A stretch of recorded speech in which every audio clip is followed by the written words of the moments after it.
Hundreds of thousands of people are coming to the West, and it's a concern for me that a lot of them are completely lost in terms of their social life. Alright, today I want to talk about a topic that is in and of itself already kind of a taboo, but especially hard for people from Eastern cultures to talk about. Dating, intimacy, sexual connection. And that's a topic that I feel quite anxious talking about. I have to admit this. I know that my relatives, my mother, my father, they will watch this video at some point in their lives, and it gives me a bit of a cringe to think about that moment. But the fact that it gives me so much fear is a signal for me that I should be talking about it. That's a rule that I follow in life generally, where I look at what gives me the most resistance, what is the thing that I don't want to touch, and then I know that there's gold on the other side. I know that there's something hidden when I push through that resistance. And I hope that it's something that is useful for you, because I know a lot of people out there have similar struggles where they're not able to talk about this stuff with their own family, sometimes not even with their own friends. So let's unpack this. Why is dating such a difficult topic for people who grew up in different Eastern cultural contexts? And I think one reason is just that the system of marriage and finding connection is so incredibly different across those two cultures. And if you grew up in an Indian or South Asian context, you know that marriage is something that's more organized by the family and not so much determined by the individual. And I grew up in a family where this was the expectation for me as well. And I wasn't supposed to be dating, I wasn't supposed to go out and meet people. My mother was always very confused about me going out late at night, running around clubs, and she would say, "What are you doing? Why are you up so late?" And at that point I couldn't really tell her that clearly, but now she's watching this. The simple answer is, that's what you have to do if you want to meet someone on your own. You have to meet a lot of people.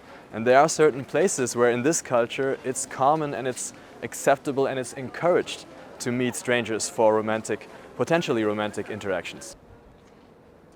So the Western dating culture includes casual dating, that's getting to know each other without a lot of commitment. And that's already quite hard for people coming from that Eastern framework. It's something that's just not done in the East. There's no way to even describe that. So for my mother, for example, it was very hard to even accept that me and my sister ended up having boyfriends or girlfriends, that we lived together for some time. It was just something she couldn't even explain to her family. And so it created this vacuum where I was quite ashamed of even talking about it with my mother. And in that time when I was starting to date, I really couldn't explain it to her. At some point she even got worried that I was maybe not interested in women at all. And it's not easy to accept that people you're going to date here are going to have some experience and have dated other people already. And that's something that one of my clients had a really hard time understanding. He went into a date and he asked the girl very quickly, like, how many dates have you already had? How many relationships did you have? It was very important for him to know that. And the woman didn't want to respond. She was in her late 20s, but he insisted and he said, "I need to know this." And so she said, "Well, I've been with 3 or 4 people." It was a very low number. And just because the number for him was much, much lower, it was shocking for him. And the date was over in that moment. He got emotional, he got triggered by the fact that she had been with more people than himself. And that's a situation that happens a lot with people from the East. But you can't have your cake and eat it too. If you want to participate in the Western, more liberal dating culture, you have to accept that the other people around you will also have participated in that same dating culture already. Of course, then there is online dating. And in the beginning you might get a few matches here and there, but most people realize that those dating apps are not fair. They're not equally well suited for all kinds of people. And if you're not a person who can convey a lot of attraction, a lot of value, a lot of fun on your pictures because you're not into taking pictures, or you're just not a person who looks amazingly great on pictures, then you're gonna struggle.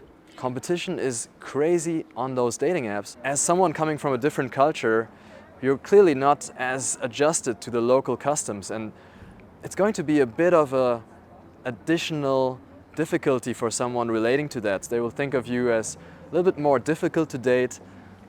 Why should they match you if the next person is just a swipe away? Men from Eastern cultures are often focused on fixing their economic situations, and that's already quite a hard project, especially if you come from a different country. You have to earn a certain amount of money just to be able to live in Germany, and that's already pretty hard. It takes a lot of work and it takes a lot of energy, but that's just not enough, unfortunately, in the dating market in the West. Because in the West, economic prosperity is kind of already a given, so you're not going to stand out by having a lot of economic safety. You need to also develop a lot of other areas of your life. There's somehow a way of carrying yourself, there's a way of communicating and a way of being yourself, as they call it, that a lot of people from the East just never really pick up. And it's not something that's required for work, and that's why it's not on the top of their minds. Oftentimes, they end up blaming their lack of success on their skin color. They think that it's because of their heritage that they're getting rejected, but that's just an easy way out. It's really because they haven't developed those other dimensions of their personality. Some of those men end up just giving up on dating. I know a guy like this. He's a team lead in a big corporate. He makes a lot of money and he's giving presentations. He's winning a lot of awards for his work, and he takes a lot of pride in that. But he's also compensating by doing that for his lack of success in dating.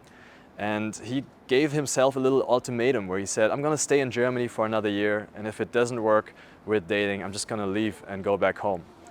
But of course, in that year, he's going to have needs, and he's going to want to not feel lonely all the time. But for him, there was no other solution than to go to prostitutes. And so he spent half of his income on what he called sugar babies. And this is the way I met him. He came here to Berlin. He lives in a small town. And I talked to him on the street and I asked him, why are you here? He's here because that's where he has his selection of women that he sees on a paid basis. That's really a dark reality, and it's not a singular case. Of course, he ended up leaving Germany. He decided that it's not the right place for him because he thinks that he cannot find real connection, warmth and family here. A lot of people then think it's just going to fix itself, and they just wait it out. But it's also part of the Eastern culture that when you are across that 30 years limit, you think of yourself as too old for dating, and then the morale really drops. And then at some point they say, well, if I don't meet anyone, I might as well just go back and do an arranged marriage, because that's always a backup option that people have. And that's a big problem. Because if you want to become really good at social interactions and be able to attract people in the dating market of the West, you have to put in some work for that. And it's going to be uncomfortable. And if you have that easy way out of just calling your mother and getting an arranged marriage within a few months, you're not going to do that work. And be aware that safe backup option is not as safe as you think. There are cases where people got this arranged marriage because they couldn't figure it out on their own in the West. But then it's really hard to build a connection with someone who's on another continent and you can only talk to them via phone. I have a friend who had a proposal, and every single time he had like 3 arranged marriage proposals, he was not able to actually convince that woman to come over here and start a life with him. His communication skills were not practiced because he had only focused on making money, and even in India, even with the arranged marriage system, that was just not enough. So he's in a really dark spot right now where he's neither able to find someone here in the Western way, nor is he really able to go in the arranged marriage. He's in a deadlock, he's struggling. Hundreds of thousands of people are coming to the West, and it's a concern for me that a lot of them are completely lost in terms of their social life. They learn how to integrate into their jobs, they learn the language, they learn how to drive a car, but one aspect of life is just not taught. and that's dating and social life. And I think that's something we should change. Like, dating is just another part of life, and it's something you can learn. And if you don't know it, it's gonna get you into trouble, and it's gonna get you into loneliness, depression, and eventually gonna lead to a lot of people going back to India. So if you wanna avoid that trap, if you wanna build a foundation for long-term fulfilling relationships that are intercultural, that transcend these cultural divides, then there's some work to do. And if you want to know more about how that works, follow me on this channel. I'll be happy to help you out with that.